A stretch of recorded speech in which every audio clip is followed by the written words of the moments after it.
Assalamu alaikum, everyone, and greetings of peace to one and all. Welcome to this Interfaith panel. We're very grateful that you took this time out to join us. I'd like to welcome you and our esteemed speakers. But before we start this webinar, I want to take a moment to invite our Qari for the day, the respected Qari Ishaq Abdullahi, to start us off with a few verses of the Holy Quran.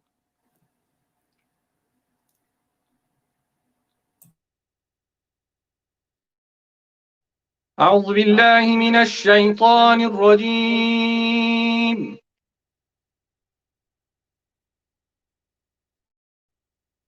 بسم الله الرحمن الرحيم.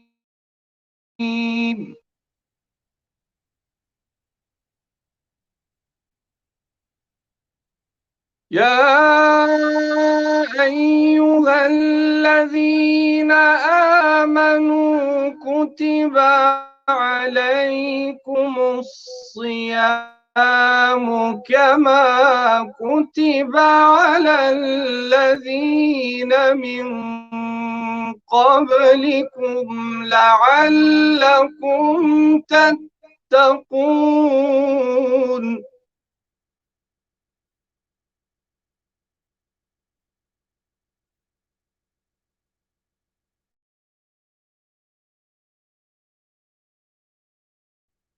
أيها الذين آمنوا كتب عليكم الصيام كما كتب على الذين من قبلكم لعلهم تتقون.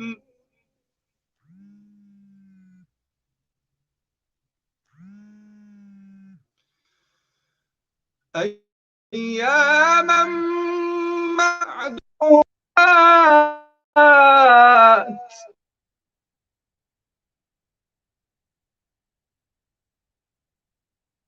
فمن كان منكم مريضا أو على سفر فعدة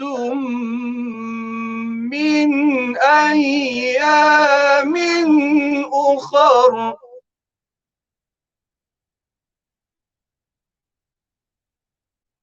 وعلى الذين يطيقونه فدية طعام مسكين.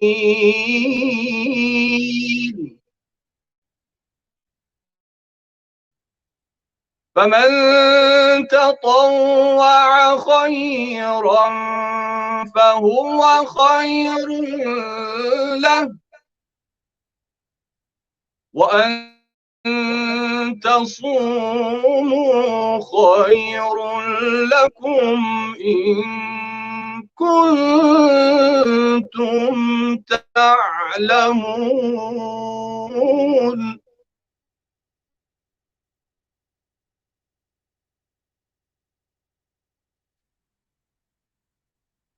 شهر رمضان الذي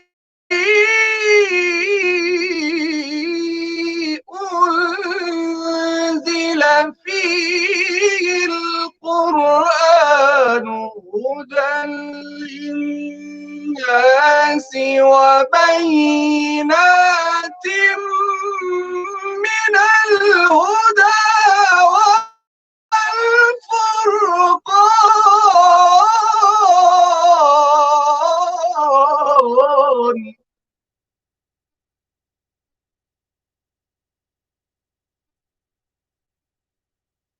فمن شهد منكم الشهر فليصم،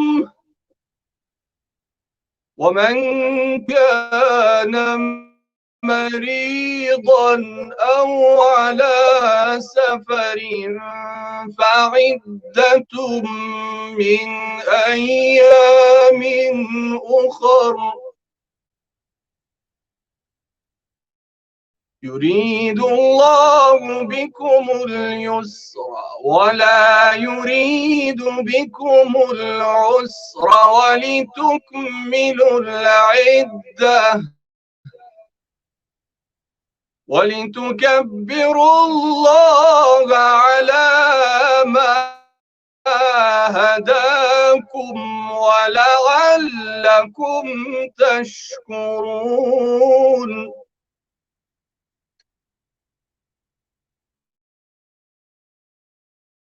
وإذا سألك عبادي عني فإني قريب أجيب دعوة الداع إذا دعان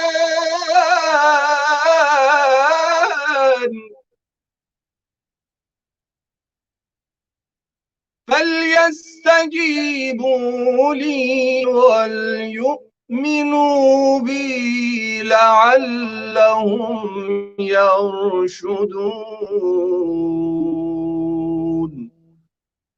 صدق الله العلي العظيم.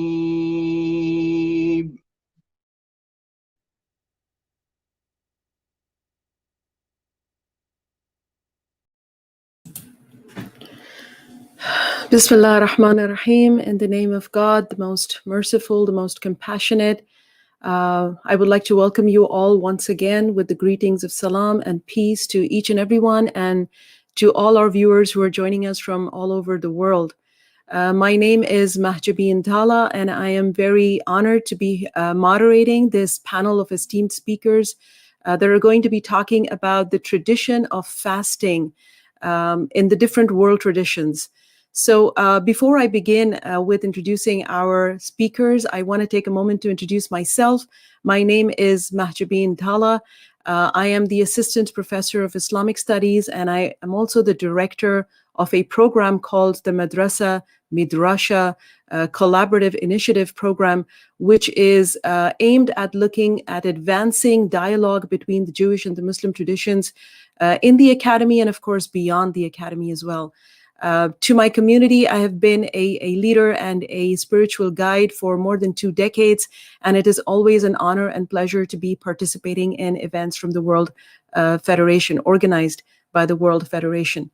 I want to thank the respected Qari for starting us off with the beautiful recitation of the Quran. The verses that he recited resonate so much with what we're going to talk about today. The very first verse, verse number 183 of the second chapter of the Quran that were just recited for us, remind us that we are connected in so many ways. Although it begins with ayyuhalladhina amanu, those who believe, and then talk about the ordinance of fasting, kutiba alaykumus siyam, that fasting has been written down to you, just as it was prescribed to people before you, to those who came before you. And then the mission statement for all of this that we are doing this month is known to us as la'allakum tattaqun, so that you may engage in piety, right?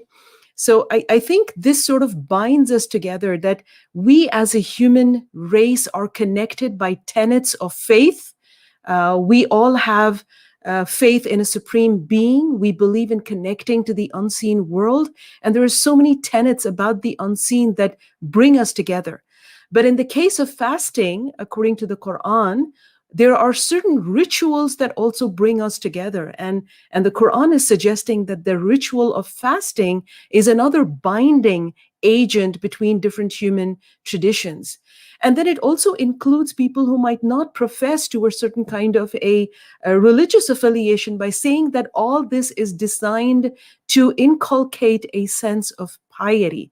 And of course, piety can be defined different ways, in different ways, that by different people who may not believe in a God, believe in good, believe in morality. So I think this verse sort of is an all-encompassing verse which brings together people from different religious and non-religious affiliations, because it talks about a tradition which requires self-disciplining and requires a sense of sacrifice in it.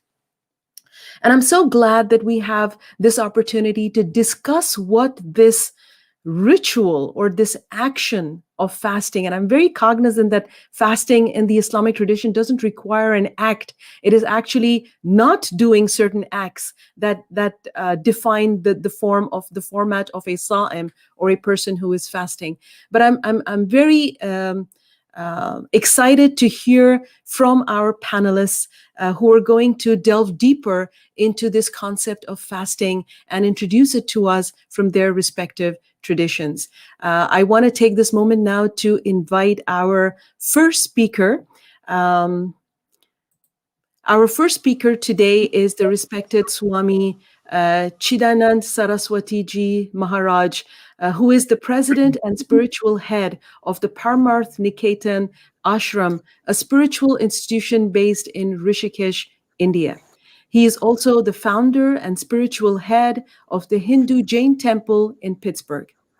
He's also affiliated with several humanitarian and environmental organizations which serve a number of causes, including education, healthcare, youth welfare, etc. He's also involved in interfaith dialogue and currently sits on the board of World Religious Leaders for the Elijah Interfaith Institute, a UNESCO-based or UNESCO-sponsored interfaith organization. Swamiji, welcome to our panel today, and it's all yours. We're excited to hear from you. Thank you. Om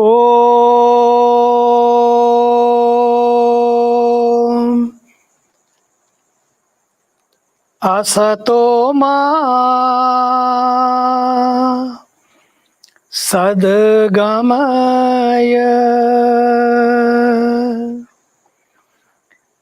Tamaso Ma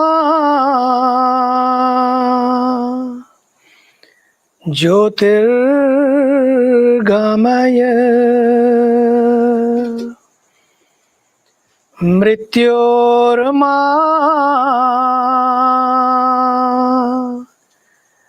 Amritam Gamaya Om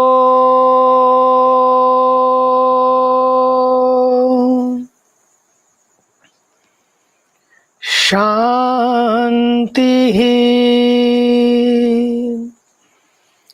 Shanti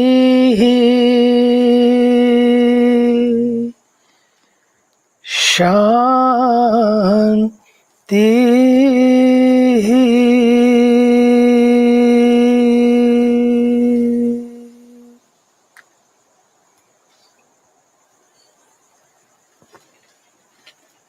My dear sisters and brothers,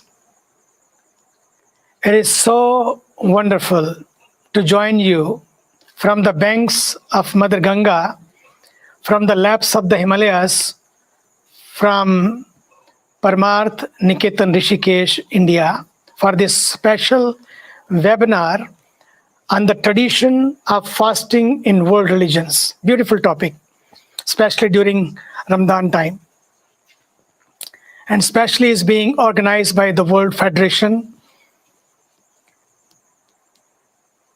I'm glad to join our revered spiritual leaders and distinguished speakers, as well as our global family all over the world.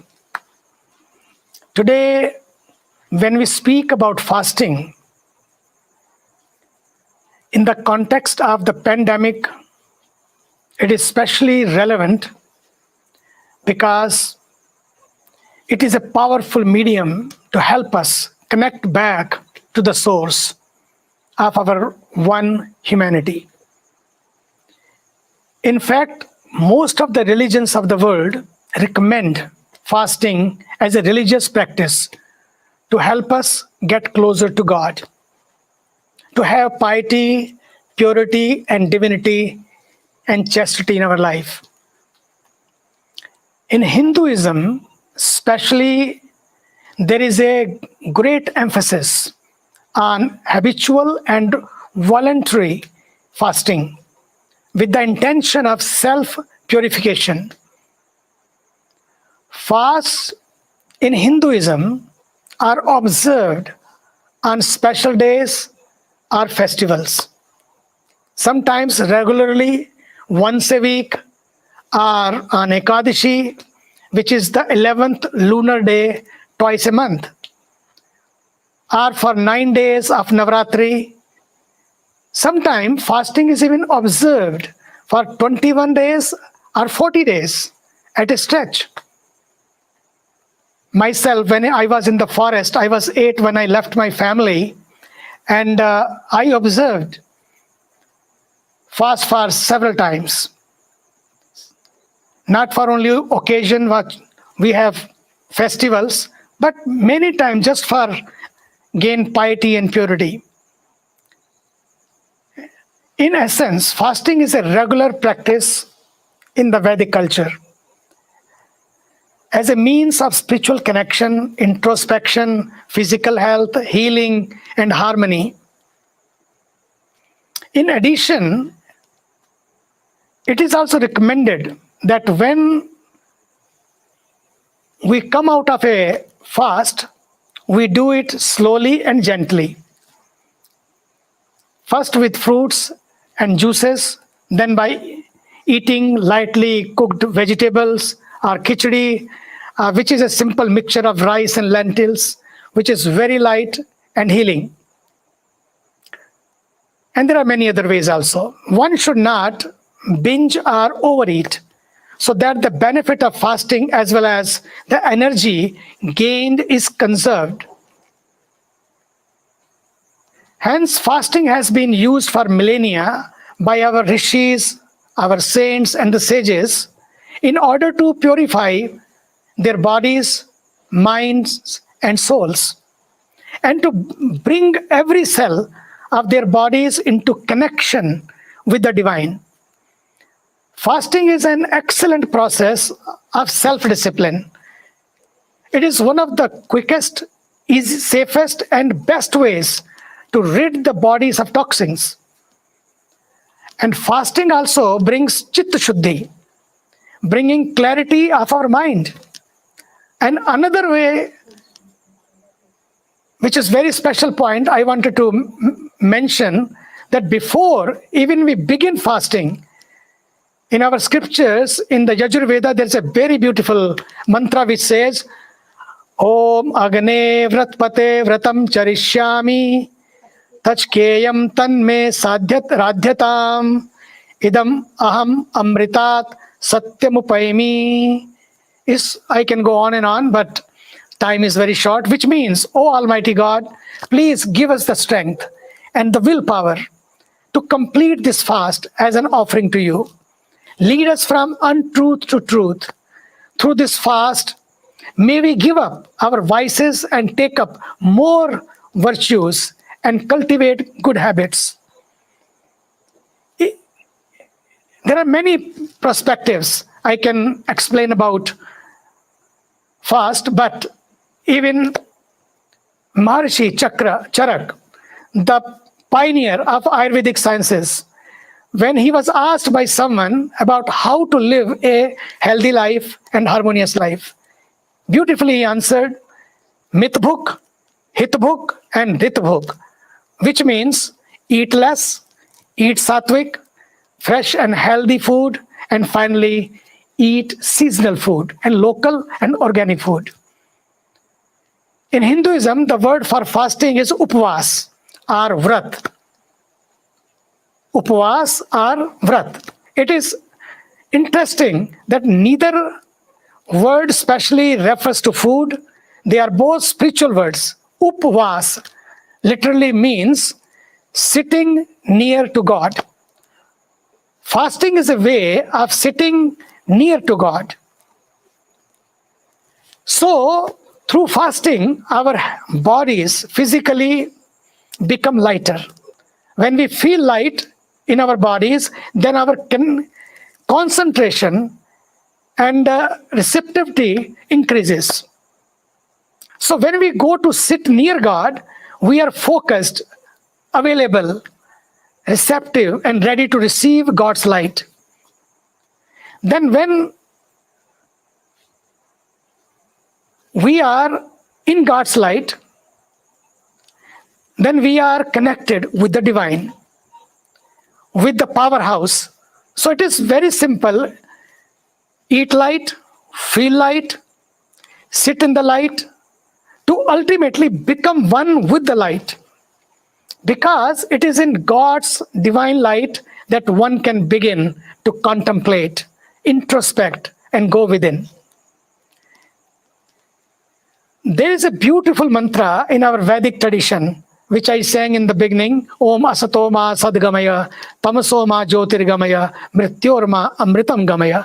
There is a prayer to God to bring us from falsehood to truth, from darkness to light. But what is this darkness we speak of? It is the darkness of our ego, of our greed, our jealousy, our grudges, and our expectations.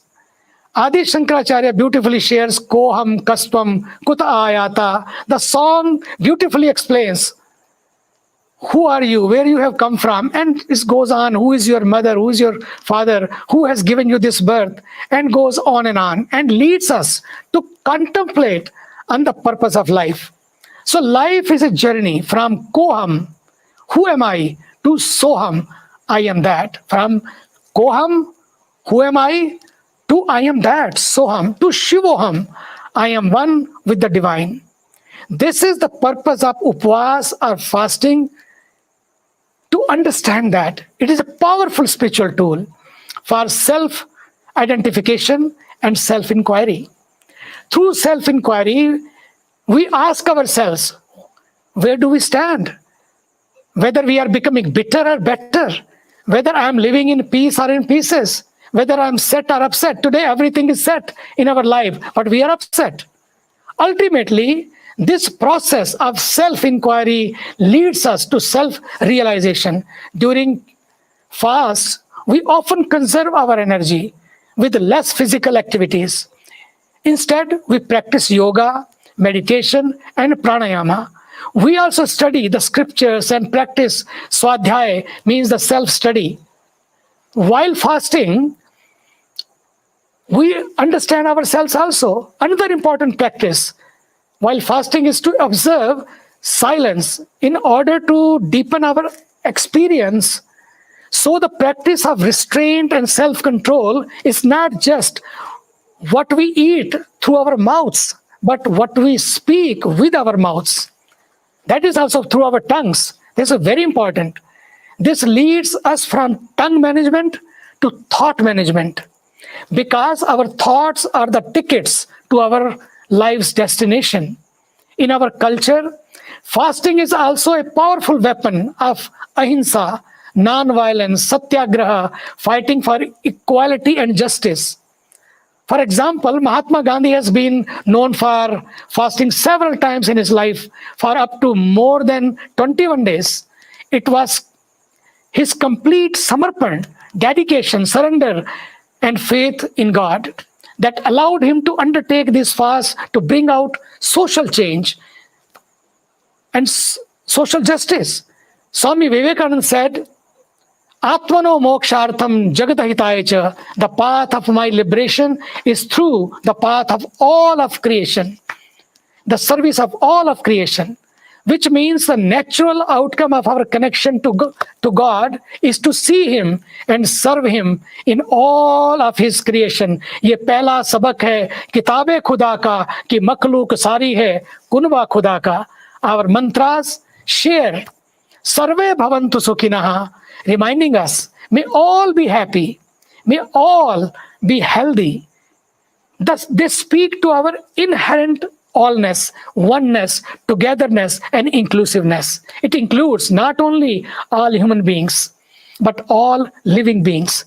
This is why so many people choose to practice vegetarianism, because this is the easiest and quickest way to keep our bodies pure, healthy, and to also protect our environment.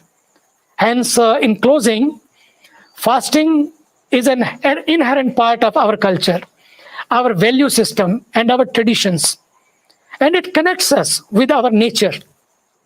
This is why during many of our fast, we worship trees, plants, our sacred rivers, the sun. It means we respect them because we are made up of these very 5 elements that exist in nature. This is a beautiful teaching in our scriptures that says, Mata Bhumi Putroham Prithivya, which means the earth is our mother and we are her children. Therefore, we must pledge to protect our earth, our air, our soil, our water, in order to have pure, healthy, and nourishing food.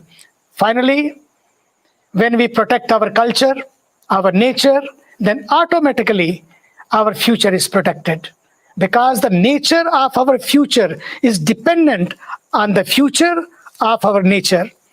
Thank you once again for the organizers for organizing such a beautiful webinar on this vital and important topic of fasting. I especially give my thanks to Dr. Maulana Rashid Kalbe Sadiq Saab also. Because of him, I was informed and invited for this webinar. I give my thanks to him also.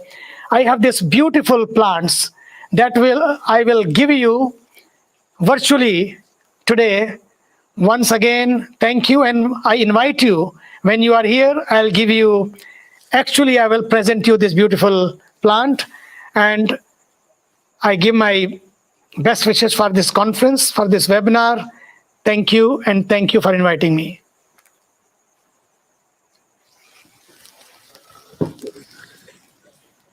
Thank you, Swamiji, for that very enlightening talk, and for actually virtually sending across some of that health and some of that greenery that you are enjoying on the other side. We pray that you, along with all human beings in India, are protected and are taken care of by the Almighty. Thank you so much. As you were speaking, there were so many things that were resonating with me.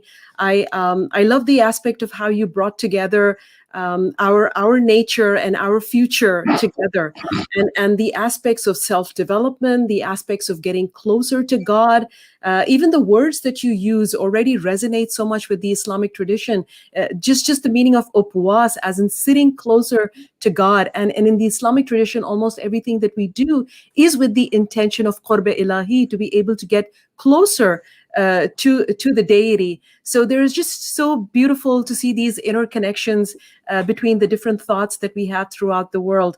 I also like the way you took out not just the self-disciplining aspect of it, but also the social justice part of what our actions can bring together. And when you named the pandemic, I think this brings so much context to what we are doing, why we are doing, and how we are connected to the world at large. So thank you so much for sharing those reflections with us, starting us off with a prayer and giving us all the peace and blessings from where you are.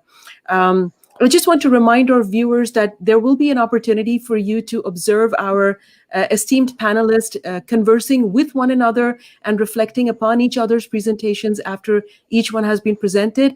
And God willing, we will have some time to be able to address some of your questions in the end as well. So please go ahead and post your questions in the chat, and the team will be able to pick up some from there, and we'll be able to address some of them, inshallah. With this, I'd like to invite our next distinguished speaker, the Reverend Professor Dr. Malkhaz Songulashvili. He has already pardoned me and forgiven me if I make mistakes in pronouncing his last name, as he himself has deemed it unpronounceable by most. The Reverend Professor is from Georgia and is known in the Caucasus as a bridge builder between cultures and religions, and enjoys a great reputation among Muslims as well as Christians. Born in 1963, he graduated from the Tbilisi State University in 1987. And since earlier in this millennia, from 2014, he has been teaching at the Ilia State University and his topics have been scientific interests, research interests, comparative theology, biblical studies, apocryphal text studies, Muslim studies and Jewish theology and ethics, translation theories, and also how these can be, how the various sacred texts can be applied to our current discourses. So welcome, welcome, Reverend, and we're looking forward to being enlightened by you. Thank you so much. Thank you. Bismillahirrahmanirrahim. Needless to say, how important it is that we meet together. And we have come together in the course of month of Ramadan, which is a time for prayer, reflection, fasting, and also thinking about creation.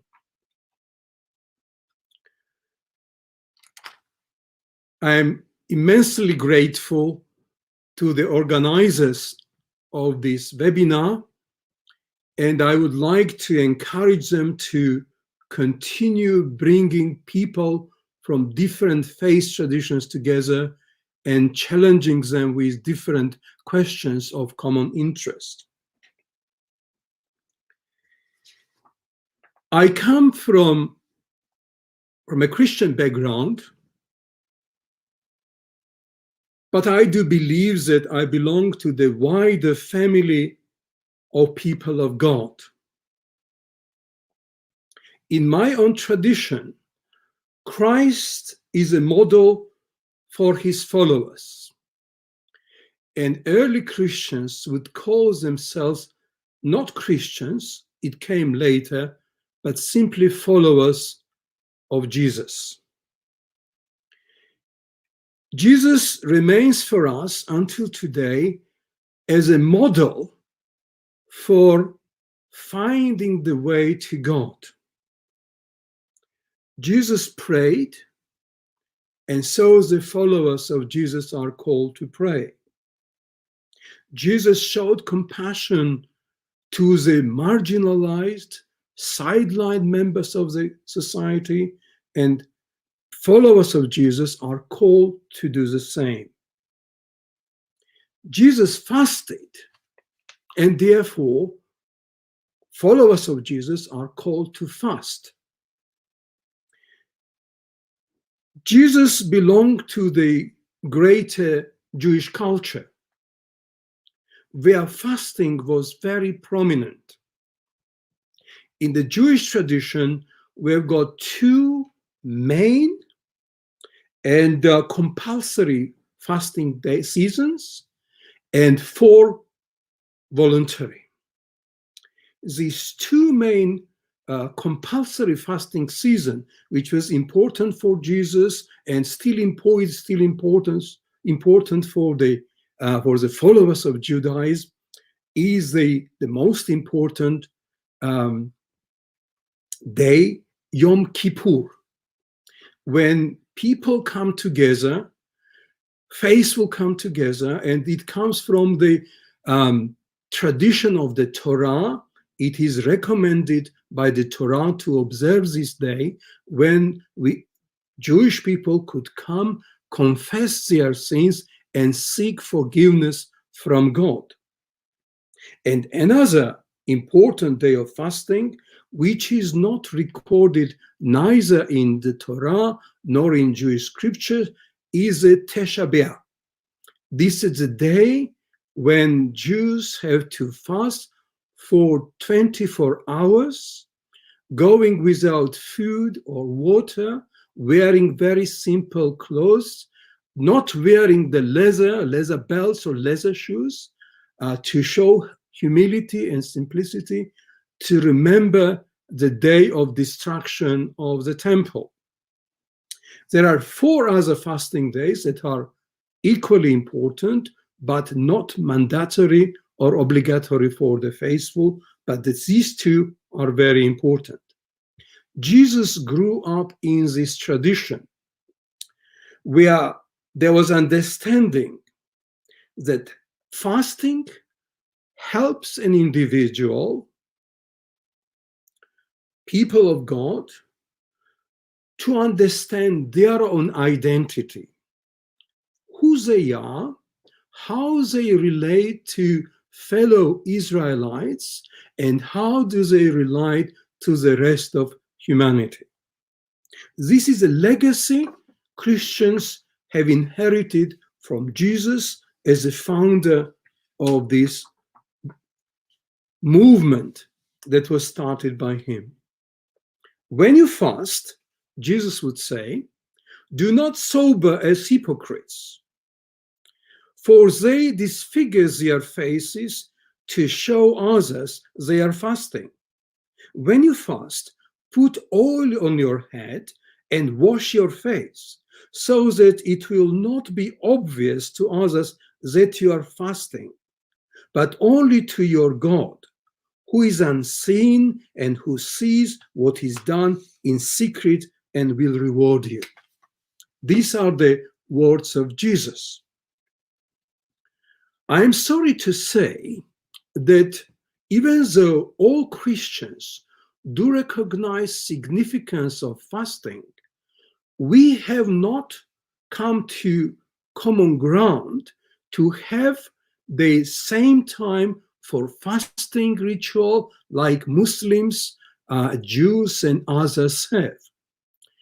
Almost every stream in Christianity recognizes significance of fasting, but they would not follow the same ritual, same timing for fasting.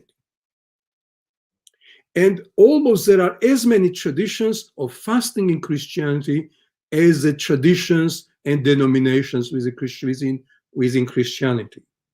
I often tell to the clergy, Christian clergy, and my fellow students in the university that I envy Muslims who observe fast of Ramadan together, when it does not matter whether you are Shia or Sunni or Sufi, you come together to go through this ritual of purification, cleansing of soul and relations with others.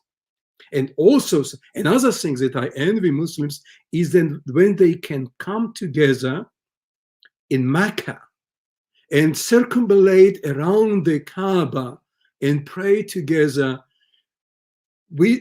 without, regardless who they are, which countries and which traditions they represent. However, even though we as Christians, we do not have this similar tradition, we all recognize significance of fasting. In our tradition, which belongs to Judeo-Christian legacy, there are two very important commandments. This is how we call it. One is commandment to love God, and another is commandment to love neighbor.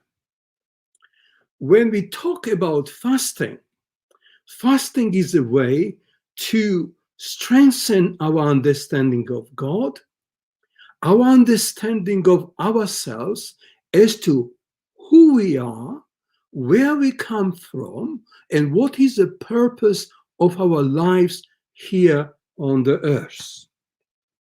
And when it goes to the neighbor, initially the Christians or Jews would understand the neighbors as being their co-religionists.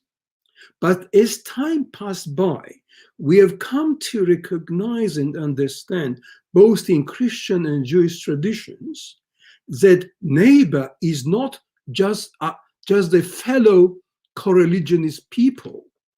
Neighbors are more than that. Neighbors are not only people of our faith, Christians or Muslims or Jews or Hindus, but also anybody under the sky, people of faith or none. But with the advancement of Christian theology, we started to recognize and appreciate the legacy from Hindu tradition that our neighbors are not just human beings, Christians and Muslims and people of faith or not, but entire creation, animals and birds and everything that has been created by God. Through this period of fasting, in my own tradition, one of the main fasting season is Lent, or Great Lent as we call it in the East. It is a 6 weeks period of fasting, and each week of fasting is dedicated to certain themes that are important for that particular year. For instance, this year, we have just completed our Great Fast, and we had several themes these weeks dedicated to different themes. The first week was dedicated to nurses who are looking after people infected by COVID-19. And then there was another week dedicated to the creation and need to care for creation. There was a week for women, and there was a week for children, elderly, and a week of marginalized members of the society. So even though the fasting season is a period of prayer, reading of scriptures, contemplation, and meditation, in my own tradition, you are expected that you don't not only pray and meditate or keep fasting, but also do something that you do not usually do. You go extra mile to help poor and needy. You go extra mile to spend some time with the marginalized members of the society. You do something for the people who are infected by the COVID-19, or people who are refugees, or people who are internally displaced, or people who have been affected by the war. So in this tradition that I'm representing here as this wonderful encounter, we grow in our theological understanding of fasting, and we relate it not only to the prayer, but also action. So prayer and action go hand in hand. We are also encouraging people to do their own voluntary fasting whenever they feel need to seek for God and seek for their own identity. Fasting has been recommended as the best way to discover God and discover yourself, your true identity, and follow God. And I'm very delighted to have this opportunity together to share these sentiments and these feelings about fasting in our tradition. And I would like to hear more from questions that will be coming from my colleagues, venerable colleagues from here, and also some people who are listening to us today.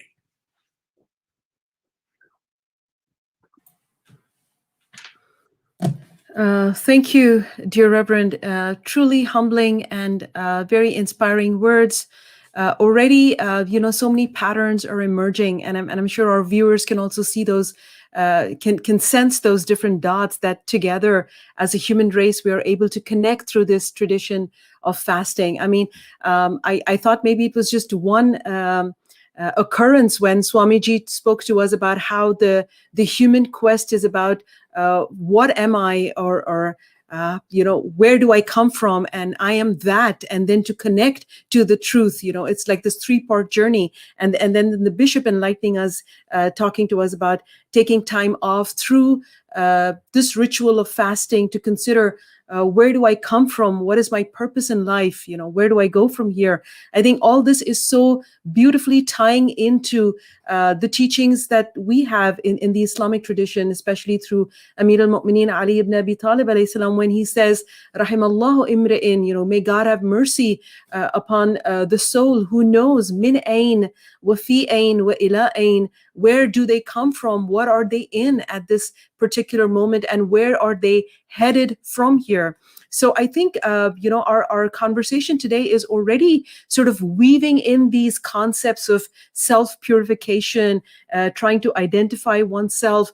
But I'm also really very appreciative that in both our presentations today, we've not just seen about the spiritual or a personal spiritual aspect of the tradition of fasting, but I'm also seeing the kind of environmental justice that is coming out of all of this, the justice, the social justice that is coming out of all of this. It is particularly so touching to know that nurses, people who are ailing, were remembered through a spiritual act or a act of fasting. By your presentation, the Reverend just shared that with us. So thank you so much. And it is really connecting those themes of humanity and spirituality, which I'm finding so appreciative in the presentation so far. I also want to say that the word that stood out for me in this presentation was the word that takes our attention towards the marginalized and the concept of love your neighbor, and the description of neighbor as not just someone who shares the border of your house, but shares the border of your being human, shares those borders of disadvantages of those who are denied. And then in thinking largely, it actually helps us to diffuse those borders and realize how as a human race we are connected through these urgencies and these needs, to be able to respond through our faith and spirituality and to heal not just ourselves, like Swamiji reminded us, not just our own mind, but heal the planet and all living beings who are inhabiting this planet. So thank you. I personally am very much enjoying these conversations and learning a lot through the room today. And keep your questions coming, and our teams will be able to pick them up, and we might be able to address some of them at the end of this webinar. At this point, I'd like to invite our speaker, our third speaker for today, and that is none other than Hujjatul Islam, Dr. Sheikh Muhammad Ali Shamali, a graduate of the Islamic seminaries. He has a bachelor's and master's in Western philosophy from the University of Tehran and a doctorate in philosophy from the University of Manchester. He's the founding director of the Risalat International Institute, which is devoted to Islamic curriculum development and educational training, among other initiatives. And he has led numerous Islamic educational courses and seminars in over 30 cities across 4 continents. Of course, a very familiar figure for our community, and we're so blessed to have him with us. He's also the editor-in-chief of 2 journals and has been very active in interreligious dialogue for the last 2 decades. Welcome, Dr. Shamali, and we're looking forward to being enlightened by you.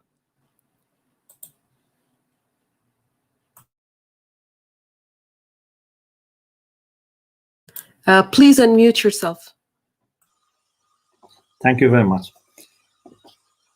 Bismillah ar-Rahman ar-Rahim. In the name of God, the compassionate, the merciful.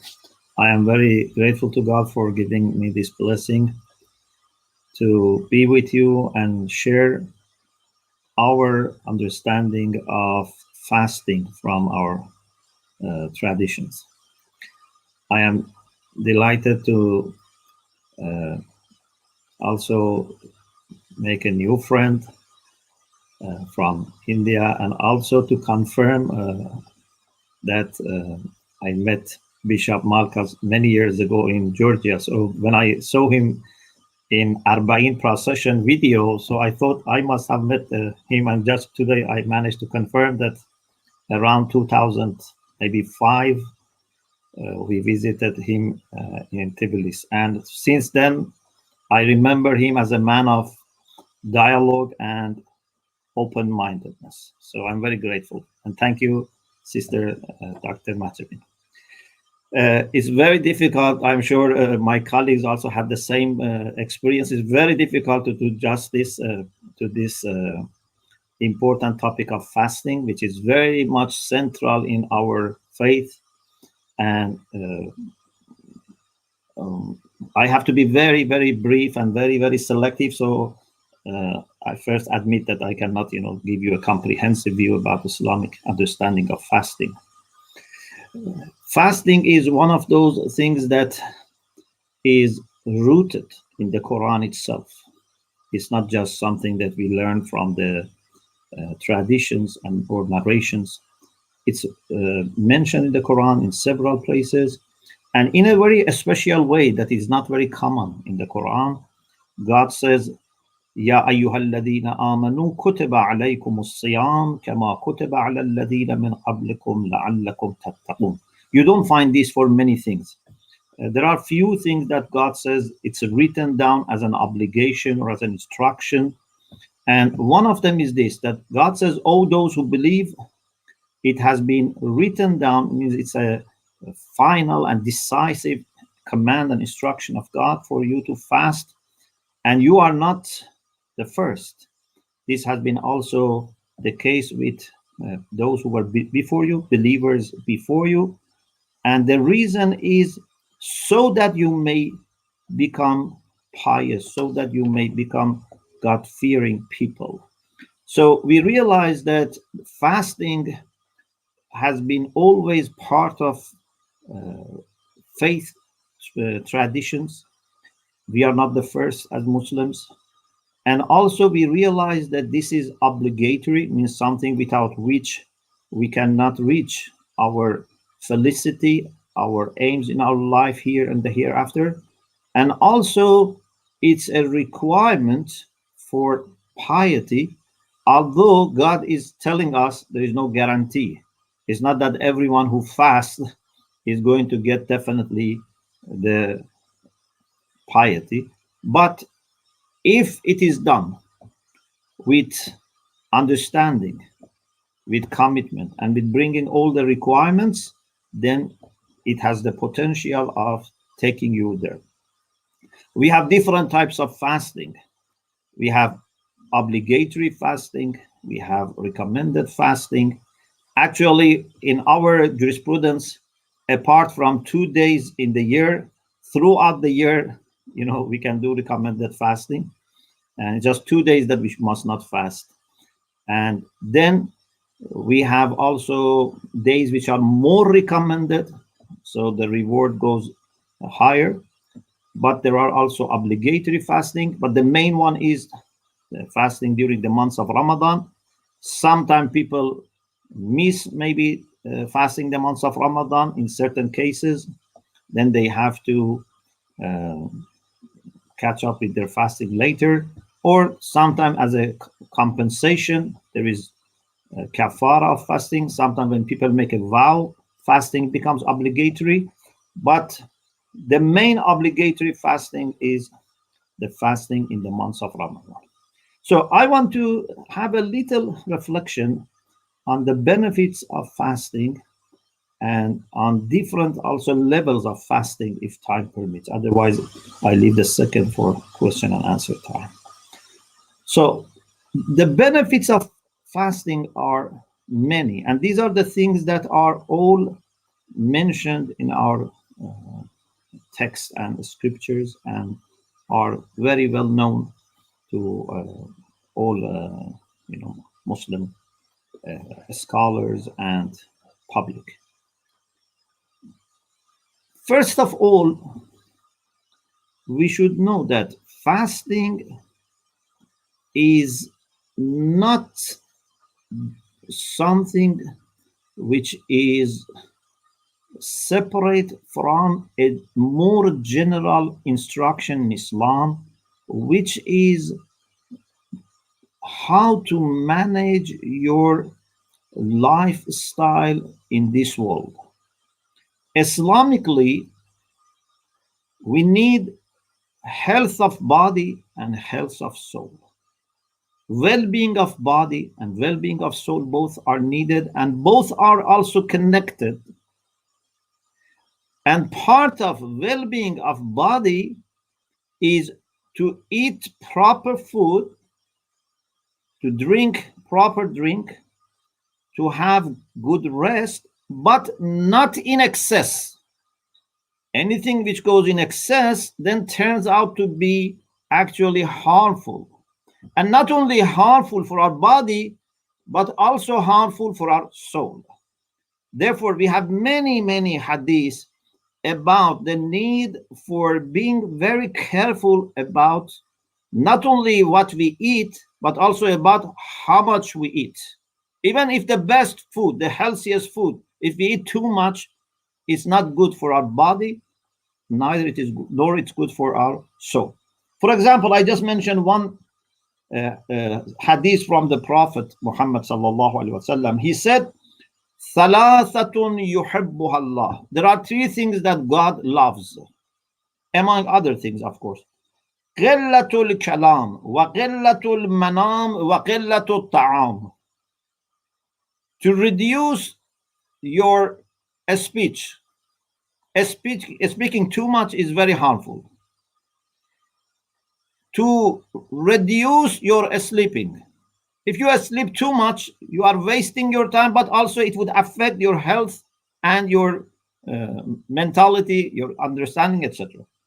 And to reduce your food.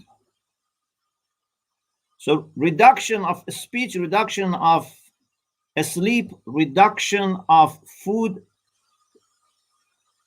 to the balanced amount is very important part of Islamic lifestyle and well-being of the body and well-being of the soul. So this is something to remember, that even when we are not fasting, somehow we are in a general way fasting, because, or we are supposed to fast. There are many things that we don't eat, and also certain amount we should not eat. There are many things about this. And in a particular way, when it comes to the relation between hunger and understanding, or hunger and wisdom, this is a great part of Islamic spirituality. You cannot find any spiritual master in Islamic tradition unless would say that we need to experience hunger in a controlled way, in a, of course, supervised way. And this is very important for gaining wisdom. Even in Hadith al-Mi'raj, when the Prophet had ascension to heaven, to sky, this was also part of the discussion between God and the Prophet about hunger. And when the Prophet said, what is the legacy and what's the outcome of fasting? God told him wisdom. Or what is the legacy of hunger? God said wisdom. And I just mentioned one hadith here. The Prophet said, "La tashba'u fayutfa nurul ma'rifah min qulubikum." Don't fill your stomach, because if you do so, the light of understanding, the light of knowledge will disappear in your heart.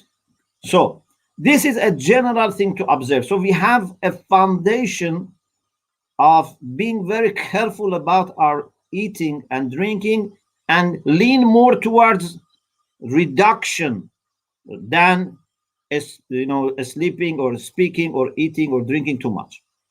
Now, when it comes to fasting, then it becomes very disciplined.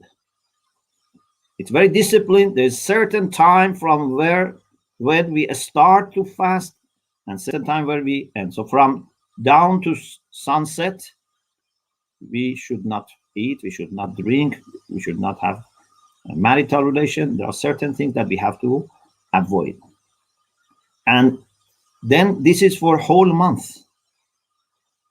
This is the longest period of worship in Islam, because, for example, we have Hajj, pilgrimage to Mecca, but it doesn't take 1 month.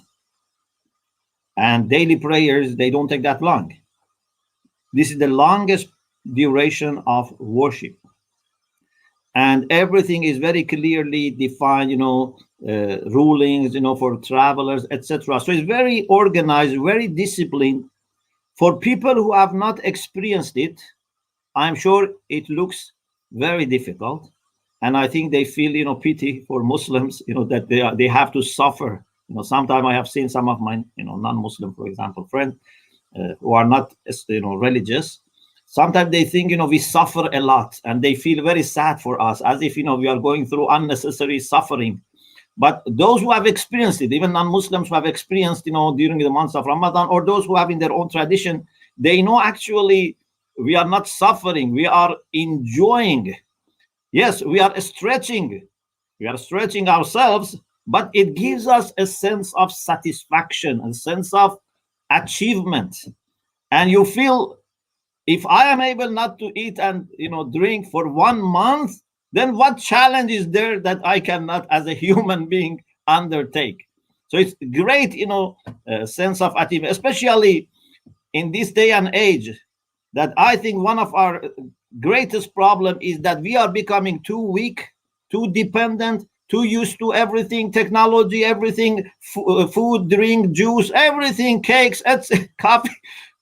We need a time of having some kind of, sabbatical, a kind of a spiritual, sabbatical, so that we see God has created us in the way that we don't need to rely too much on these things, and we don't need to harm ourselves by enjoying too much and by indulging ourselves. So this is very important aspect of fasting, but also it helps us with many other things. For example, it helps us with understanding better what happens to the people who are poor. For example, our 11th Imam, Imam Askari, said that by fasting, لَيَجِدِ الْغَنِي مَسَّ الْجُوعِ, someone who is rich should find the pain of hunger. Because even people who are hungry around you, if you have not experienced this, you don't understand them. If you have not experienced any kind of suffering, just by seeing people who suffer, you cannot understand the depths of it. So you see, in Muslim world, the amount of charity that they do in the months of Ramadan goes very high. Partly, not I'm saying it's the only reason, partly is because of their spiritual, there is a commendation, but I think partly is because we all understand better that what does it mean to be hungry? What does it mean to be thirsty? What does it mean to not have basic needs of your life? We become softer. There is less arrogance. There is less negative pride when you are fasting. Also, it is good to remember the day of judgment and when we have to also experience hardship. Our Prophet said about months of Ramadan and the fasting that اذكروا بجوعكم وعطشكم جوع يوم القيامة وعطشه. When you become hungry, when you become thirsty in the months of Ramadan, remember hunger and thirst on the day of judgment. You have to prepare yourself for that time. You have to take your provision for that time. So it makes us think about something beyond this world. As long as I am busy with enjoying myself and preparing food and eating and drinking and washing and all these things, cleaning and I may think life is just this. Sometimes we need to go through different pattern of life to realize that we have actually a greater life waiting for us. And also, it's very good for our ability to resist against temptations. And this is also a very important part of spirituality, that through fasting you are able to resist against temptation better, control your appetite better, etc. But is fasting just a matter of not eating and drinking, or there is something more? if fasting was just not eat and not drink, then every year, millions, or I don't know, hundreds of millions of people are fasting. But are all of them achieving the purpose? Are all of them achieving that taqwa, that God-fearing? God says, God knows. It seems not everyone who is fasting is getting there, because it's much more than just not eating. It starts with that, but doesn't end with that. Lady Fatima, daughter of the Prophet, said that if you fast, but you don't protect your tongue, you don't protect your ear, you don't protect your eyes, you don't protect your organs, then what type of fasting is this? You think you are fasting, but if I am the same person when it comes to dealing with my clients, customers in the shop or office, or colleagues in the work, or my neighbors, or if I am the same person as I used to be before, so what impact does? Or sometimes, God forbids, in the months of Ramadan, some of us become more angry and less patient. We become impatient sometimes, and sometimes maybe we allow ourselves. No, you have to learn in this month how to control everything, whether it's your eyes, your ears, your tongue, your hand, your feet, your stomach. Everything must observe fasting. It starts with eating and drinking, but it doesn't end there. So Muslim mystics say, based on these traditions that we have 3 levels of fasting, at least, if you want to put subcategories together. So we can say 3 general categories. One is to observe legal or jurisprudential requirements, which we learn in practical manuals that we have, which lists things that you have to avoid. And if you do this, your fasting is legally valid. Second is to avoid any sin, not to commit any sin when you are fasting, even if it's not making your fasting legally invalid, like lying, for example. Lying, general lying, certain types of lying. For example, if you lie and attribute something to God, of course, this invalidates our fasting. But if something is general, we must avoid, because any sin affects our fasting. Any injustice breaks our fasting from the spirit. In the spirit, it's affecting our fast. So this is second level, not to commit any sin. But the third level is to fast with respect to anything other than God. To make anything other than God forbidden for yourself. Nothing is worth enough to be our aim in our life, our purpose in our life. Only God. So those who are fasting, indeed, they must try to detach themselves from anything, not just food, from anything other than God. Anything worldly has to be kept.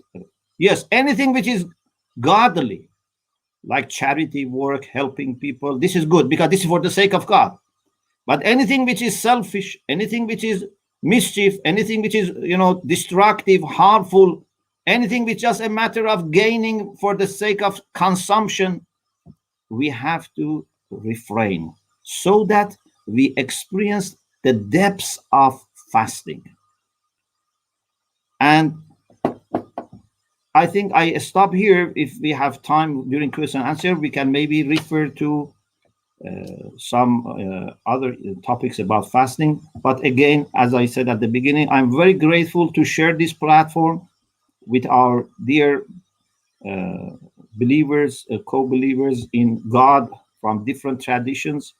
And I am very happy that we all have, among many other commonalities, our appreciation of fasting.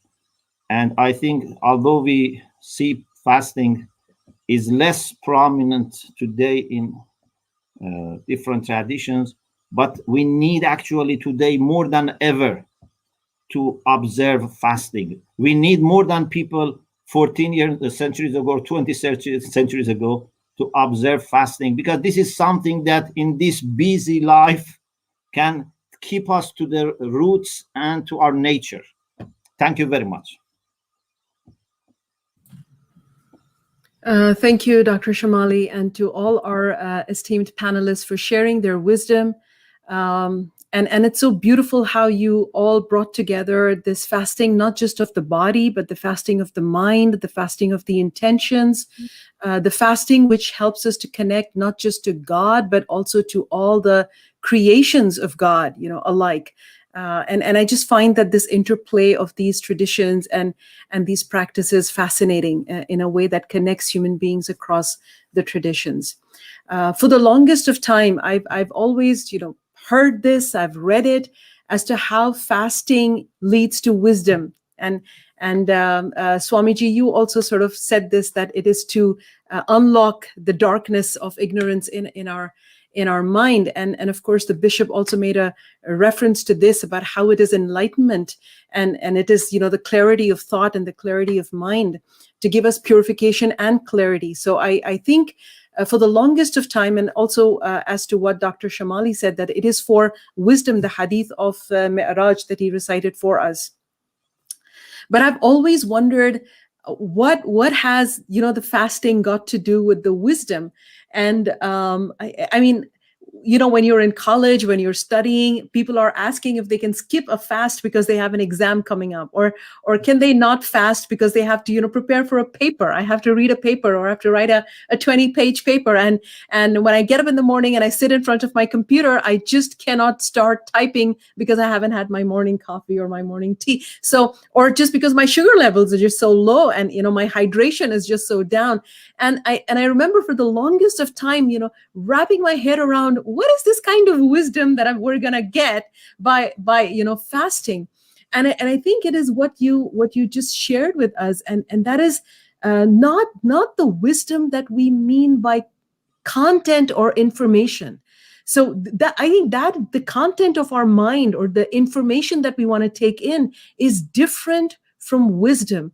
And I think you all three of you pointed out so rightly, is that wisdom has to do with something about experiential learning. When we experience something and we learn through it. So when we take this time to realize, wow, I was so dependent on my food. I was so dependent on my sugar. I was so dependent on my sleep and my water. All that in itself is a kind of wisdom that one would not have arrived at if it wouldn't have been for this kind of a strenuous ritual or a practice that we are, invited to do. The fact about the experience of hunger that you shared with us from the 11th Imam. We could, give conferences on ending world poverty. We could have experts come together and tell us about how we can reach the underprivileged in the world. We can have webinars that give us, lovely PowerPoint presentations about how the basic necessities of a square meal of day are being denied to world populations. And all of that could be just a click away from us. But the wisdom that we will gain by actually feeling the pangs of hunger and by actually feeling the dehydration within our own bodies is a different kind of knowledge that we could never have gained by webinars or by doing studies or by ethnographic studies. It would have only come through experiencing it. And it was that I think I'm slowly trying to understand is what the wisdom is all about in fasting. It's not like I might be able to retain, content in my head with fasting, or I might be able to memorize more because I'm fasting. I think I would be able to understand myself more and my fellow creatures more through this experience of fasting. And I think that is where the wisdom and the fasting is sort of connected to one another.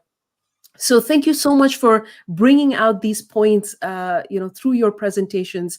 Before I share some questions that we've received, or some of my own, if I may have this privilege to ask you, I wanted to give this a few moments now to maybe perhaps if each one of you had some kind of a reflection or a response to each other presenter. And at this point, I'm inviting you to just unmute yourself.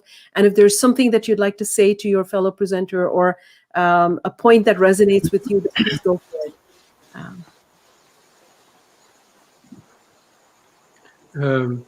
I suppose it was wonderful to listen to my brothers from Hindu and Muslim Shia tradition in affirmation that we have got so much in common, that God has been leading us, our traditions, to understanding of His word, जैसे पहले था देना चाहिए ऊपर था ना guidance. So I just admire this opportunity to be together, to listen to my brothers. I've got questions, if I may. Brother Shamali, Dr. Sheikh Shamali was mentioning 2 days when you are not recommended to observe fast. And I would like to hear from him why we have got these 2 days that ban fasting in Muslim tradition. And from my brother Saraswati ji, I would like to hear whether in Hindu tradition they've got fast seasons when all Hindus are fasting. Okay. Yes. In the calendar, so we have 2 days that we must not fast. So one is Eid al-Adha, and one is Eid al-Fitr. So the day after months of Ramadan, we must not fast. So I cannot say, okay, I'm enjoying fasting and let's go, another few days. God says, no, now is the time to break your fast. And also the feast of sacrifice, when Abraham, was, So I think this is very good because first of all, it's celebration of community coming together, but also God is telling us that you must not get used to anything, even fasting. Even fasting, there is a time that you must fast from fasting. So that we don't get habituated to anything. We just do everything by conscience. Yeah. Thank you. That's wonderful. Thank you. Thank you. So beautiful. Yeah. In Hinduism, it is very beautiful. We have 365 days and 700 festivals. Every day there is a festival, and people look forward to find out the ways that they can have discipline, they can have inner journey. Main thing is the outer journey is always on, but they look forward to find out the ways then how they can go inner journey, whether it's a fast or festival or it's a feast. They always find out how to go from there to here. That is the journey we look forward. The main thing is not only the fast days, even the fast festival days, even the feast days. Every time we have, first you eat, you have to feed the ants also, the crow, the animals, the birds. They said for yourself is okay, but you have, before you eat, this is your fast. Fast is not only the fast of the tongue or the fast of the stomach. The only thing they explain there, that when you keep fast or keep eating, even before you eat, this is your duty to feed others.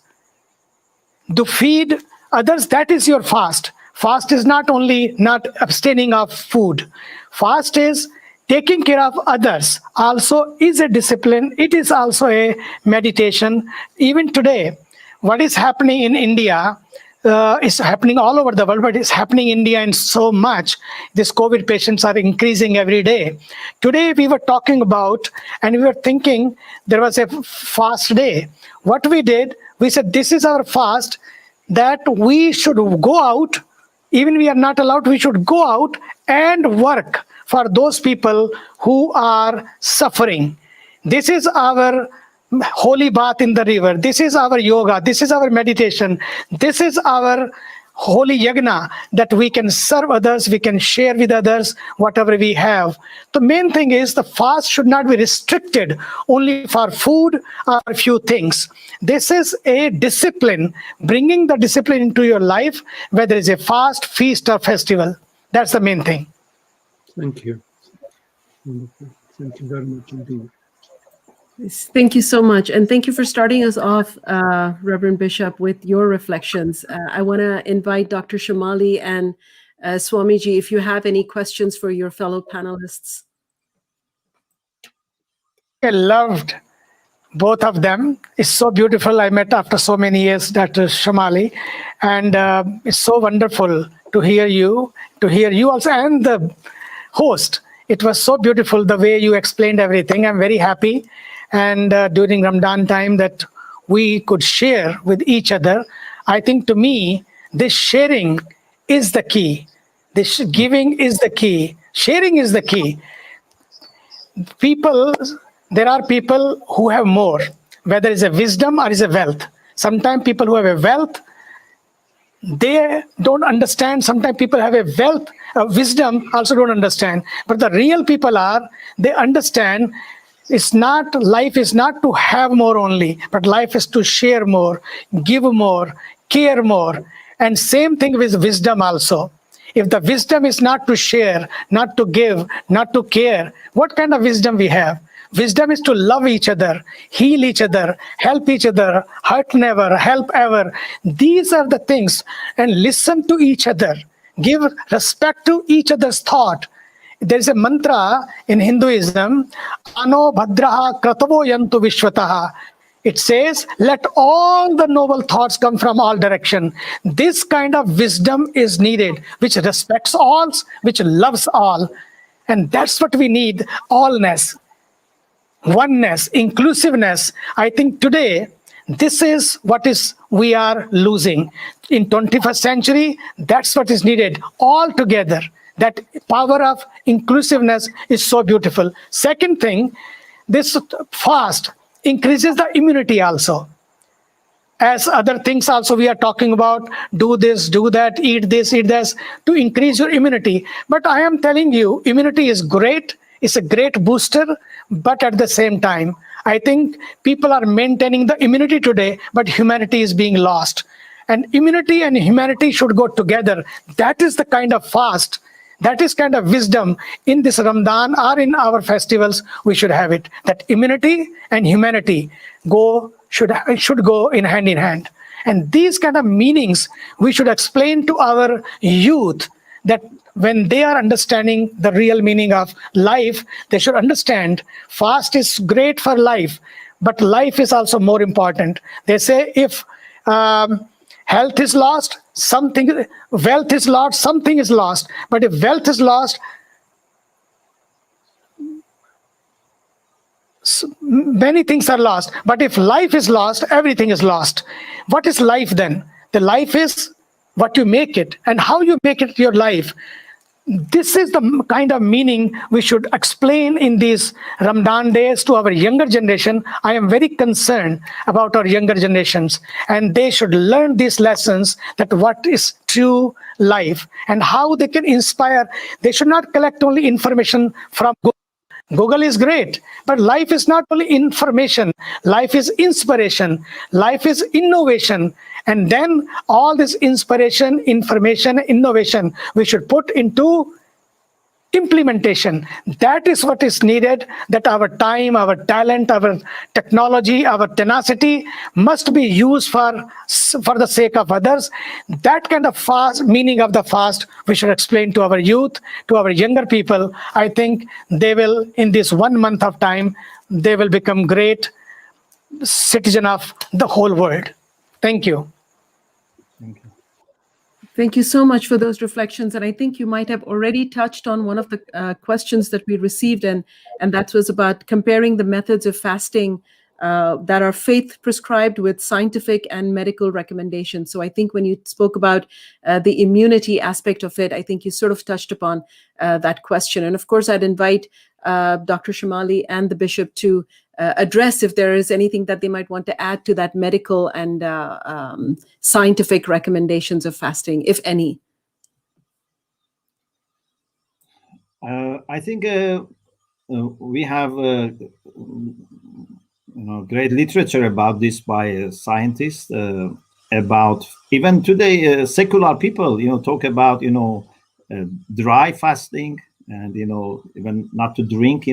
So there are many things here that even as a secular person they can appreciate about fasting. And I think this by itself needs maybe another panel, and maybe scientists can discuss this issue.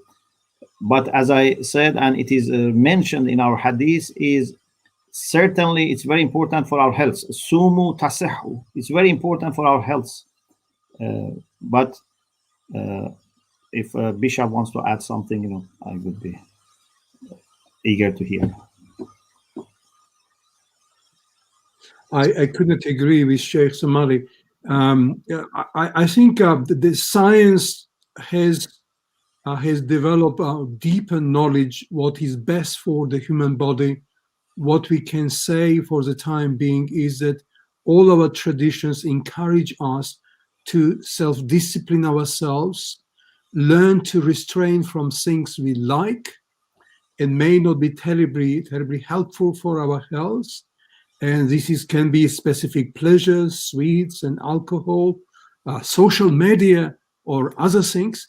And I think it is very important that we keep reminding ourselves and our fellow brothers and sisters the spiritual dimension of fasting is extremely important.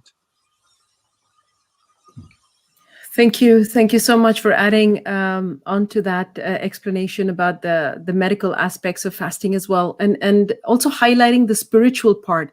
I think for the longest of time in our groups of confessional communities, we've been faced with this critique where people ask us, organized religion is just a form of ritualistic practice. You just do things out of a ritual. But I think your conversation today has sort of highlighted the spiritual aspect. And this is a very common trend in the secular world where people like to identify as being spiritual rather than religious. So they feel that if it's a spiritual gathering, a conversation, they're all for it. But if you're going to do something as a religious ritual, then people have hesitations and they don't want to connect with it. But I think your presentations today collectively have brought out the aspects of identity. I mean, that touched me very deeply when you referred to that, Bishop, as you said that the fasting also helps us to understand our own identity as we describe ourselves in proximity to God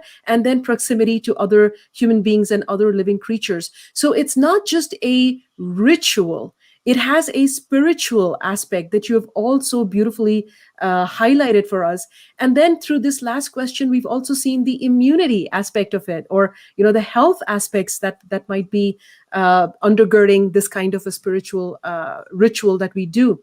But for me, I've always considered us to be spiritual, because we believe in our tradition that we are born or we are given life by the breath of God, or the ruh that God has blown into each and every one of us, and we are animated by that spirit of God. So we all have a spirit, and we are thereby spiritual. But what really needs to develop is our humanity, as you rightly said, Swamiji. So I know we all yearn, how can I be more spiritual? How can I be more spiritual? But the world has posed towards us a very important challenge, and that is, how can we all spiritual people be more humane? And how can we be more humane than being spiritual? And I think that is the real challenge And I understand now how, at least through the fasting in the Islamic tradition, because that is what I've been ingrained in, and that's what grounds me, is that every act of our worship, be it fasting, be it prayer, be it the Hajj, has an element of social justice and equity. And it's sort of embodying piety, and it's embodying social justice. So our rituals are not separate from what we want as a group of human beings. It's not telling us to abandon our duties to human beings, our duties to family, our duties to community, and then escape to find some kind of a spirituality. It's actually luring us to come face to face with our temptations, face to face with our challenges, and say, how am I, as a woman or man of faith, as a woman or man of spirituality, going to address these injustices that are happening in the world today? And I was wondering if any of you want to speak particularly to the aspect of the social justice, the kind of racial discrimination, the kind of class discrimination, and in this pandemic, the kind of vaccine discrimination. We see there are countries that are nationalizing the vaccine, and they're able to give it to their levels of society, and the denied are not getting this opportunity to be vaccinated. And there are other parts of the world where people are not getting equal access to it. So as women and men of faith, and women and men of endurance, who want to develop as a community of caring and wise human beings, how can we tap into our traditions, especially through this fasting, to address these kinds of injustices that we see occurring throughout the globe? And there's a pandemic, which is a killer virus. And then we also have this pandemic of killer structures, unjust killer structures that are suffocating marginalized people all over the world. So if you'd like to share your thoughts on that, in any order that you may, please. You posed this question. I think it's a beautiful question. And the whole world is facing this problem. But I say, as you said, there is a virus all over. Yes, there is a virus all over. Virus can be in the air, but this virus should not be in our minds and in our hearts. The problem is, it's not only in the air. The virus now is becoming in our hearts, in our minds. That's why people are controlling everything. This is what people should understand when people talk about the religious people. Spirituality is when you love all. Spirituality is when you embrace all, bring all together. In Hinduism, there is a mantra in Upanishad, Isha Vasyamidam Sarvam Yatkincha Jagatyam Jagat Tena Tyaktena Bhunjitha Ma Gridaha Kasu Siddhanam. The whole world is pervaded with the divine. And whatever is there belongs to all. And we are all together. We are all one. There's another mantra says, Vasudhaiva Kutumbakam. We are one family. And there is a concept of, in Hinduism, parivar, means whatever is mine is yours. And in bajar, means whatever is yours also is mine. The mine is mine, but yours is also mine. It's a bajar. But your gain is my gain, and your loss is my loss. When this feeling comes up, I think people will understand when they become one family. When there is one family, then people will give more, share more, and sacrifice more, rather than holding more and having more. So this is very, very much painful to see what is happening, but this is the duty. This is the time, this pandemic, this has come, this corona has come like a ambassador of the Creator to make us understand what is the meaning of life, how we should take care of each other, how we can be embracing each other, hugging each other, loving each other, and taking care of each other, rather than taking away vaccine for myself, saving the vaccine cylinder. I'm seeing so many places holding all these kind of things. Is not good. I think the real fast, the meaning of Rosa is help others. The meaning of Rosa is love others. beyond barriers and boundaries. When this kind of meanings are explained to our young people, then there will be no barriers and boundaries between Muslims or Hindus, Christians or Jews or anyone else. I think we have to break these barriers and love all and embrace all. That's what I will say. The bottom line is, let there be a virus in the air, but should not be virus in our minds and in our hearts. Something, if I may, I would like to add. It is very important to get rid of dualistic understanding of the world, good or bad. And I think Irfan in Islamic tradition is very instrumental to blur these boundaries. Rabbi Joshua Herschel in 60s, when he marched along Martin Luther King Jr. for social justice issues in the United States, was writing afterwards that when we walked for justice, our feet, we are praying. So whatever do for justice, whenever we are able to show signs of compassion, it is our prayer, it is our fasting, it is our spiritual life. And we should not confine our spirituality only to our own rituals and ritualistic traditions. And I think this is something we all share as religions. We need to bring it to everybody and affirm wholeness, holistic approach to life and the cosmos. Thank you. Yeah, I think what I can just add as a confirmation is that for all our traditions, the way we treat each other is very important, and our faith is not just between us and God. Our faith is also the way we relate to each other under God. And God is observing what we do to each other, or whether, for example, we do injustice, or we are just silent, or we are just indifferent. And in the months of Ramadan, for example, for Muslims, I think this is a great chance because, we save lots of time by not, preparing food or, going, for a meal, etc. And this is all to help us to have more reflections. Plus, when our spirit is also more alert about what I can do to stop first any injustice coming from me. The first responsibility of every person is to make sure that they are not doing any wrong to any person. Sometimes we do wrong to our near ones, sometimes to people who are far, so we have to be very careful. And secondly, to see how I can be a voice of universal peace and justice and fraternity. And I think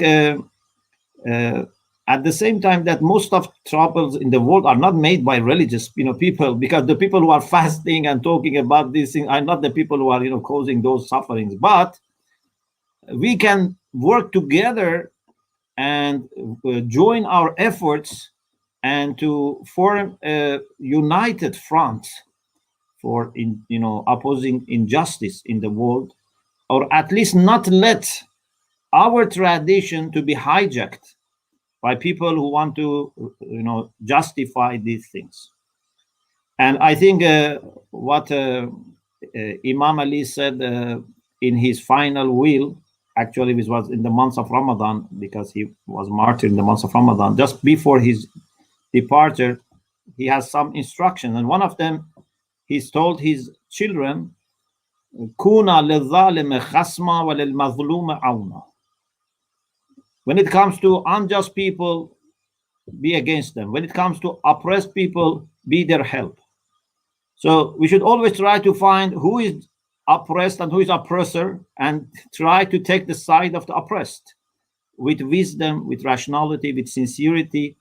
And I'm sure if we do this for the sake of God, God would help us in this pursuit of justice.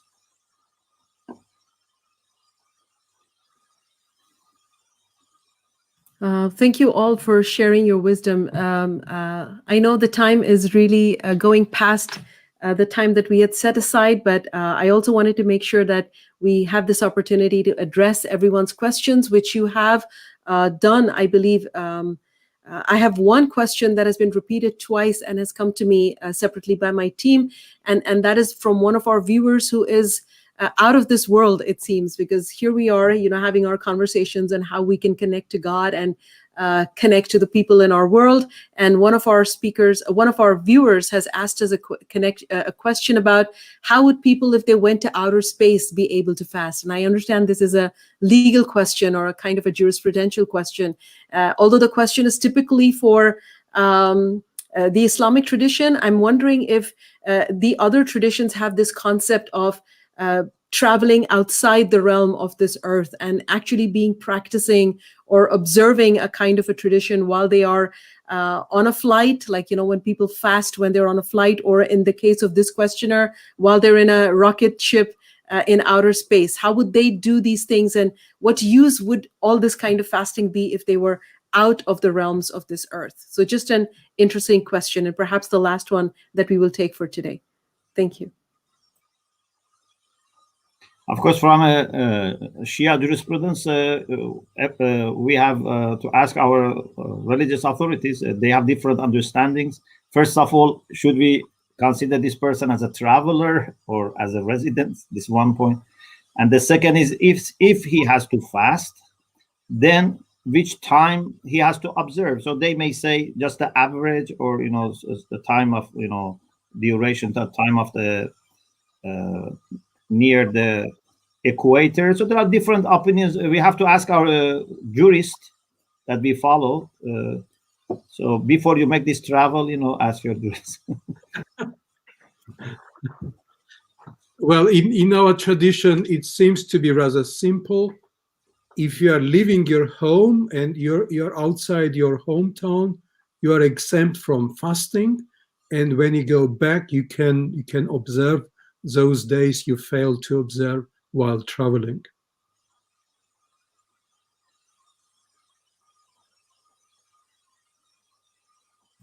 Swamiji, would you like to add something to this conversation? Sure. In Hinduism, there are special exemptions have been given for situations, even for people. So, suppose someone is sick, someone is old, someone is pregnant, someone is child. There are special exceptions are given there that you are given exemptions there. And second thing is, you have to understand, in Hinduism, beautifully things are woven, that all these things are to make you free. Even the rules of fasting or other things, if they are binding you too much, then it means they will also become a bondage. You are not here to be in bondage. You are here to become free. And if all these things are making you fast or festival or feast in a bondage, it means somewhere we have to go and introspect.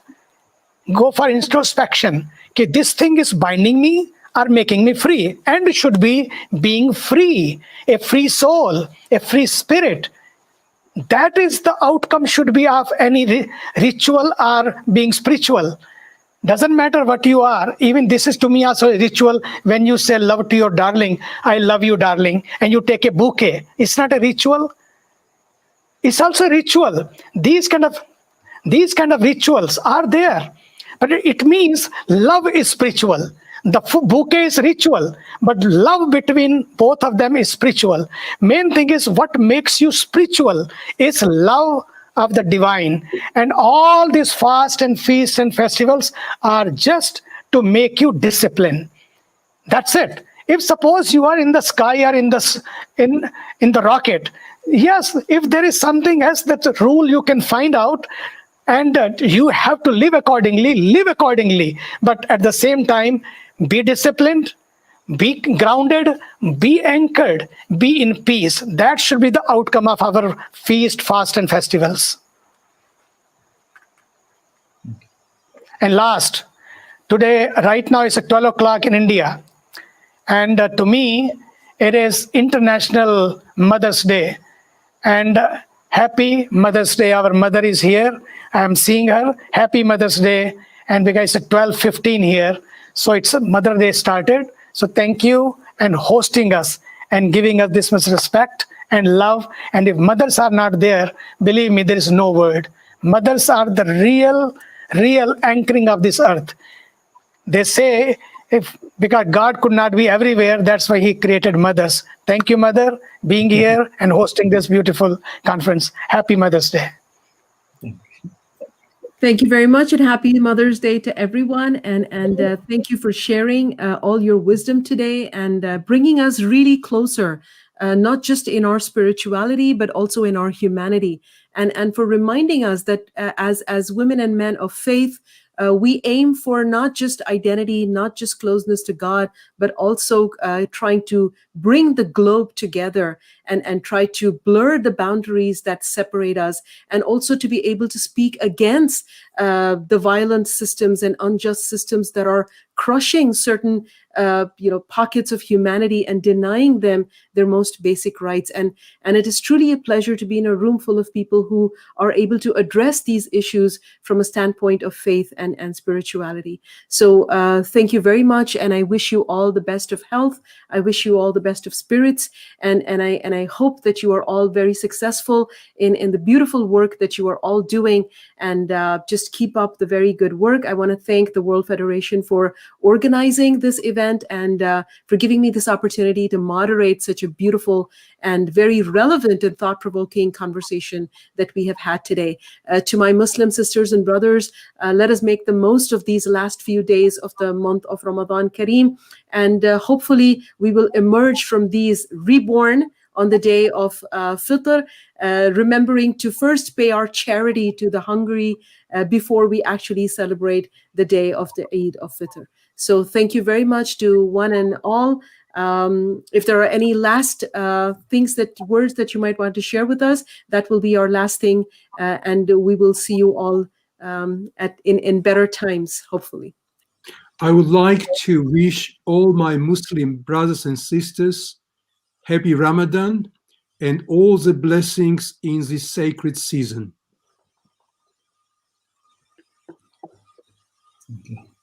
Thank you very much. I thought of sharing this beautiful poem by Rumi at the end about fasting. He says, این دهان بستی دهانی باز شد تا خورنده لقمه های راز شد. He said, you close this mouth, another mouth will be open, and that new mouth will be able to have bites of secrets of the world. لب فرو بند از طعام و از شراب سوی خان آسمانی کن شتاب. Close your mouth from food and drink, and then try to get from divine banquet. So I hope and pray that God would give us ability to benefit really from the months of Ramadan, and I hope the prayers of our Christian and Hindu brothers and sisters also would help us so that we would succeed in this time of fasting that we have. Thank you very much to everyone, and I really enjoyed our discussion. Thank you.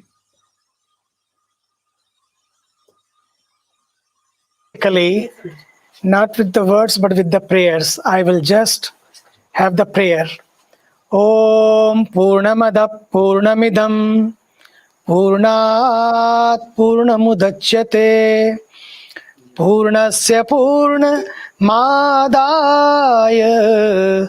Purnameva Vashishyate. Om Sarve Bhavantu Sukhinaha Sarve Santu Niramayah Sarve Bhadrani Pashyantu Ma Kashchit Dukkha Bhag Bhavet. May all be happy, may all be healthy, may all be enlightened and cultured, may all attain peace and perfection. Om peace, peace, peace, Om. Thank you all to our panelists and also to all the viewers from all the parts of the world who spent this time with us together. I leave you in his divine protection and care, and I share blessings and thoughts for all the people who are going through hardships in India and all over the world. May God be with us all. Wassalamu alaikum wa rahmatullahi wa barakatuh. May God be with us all.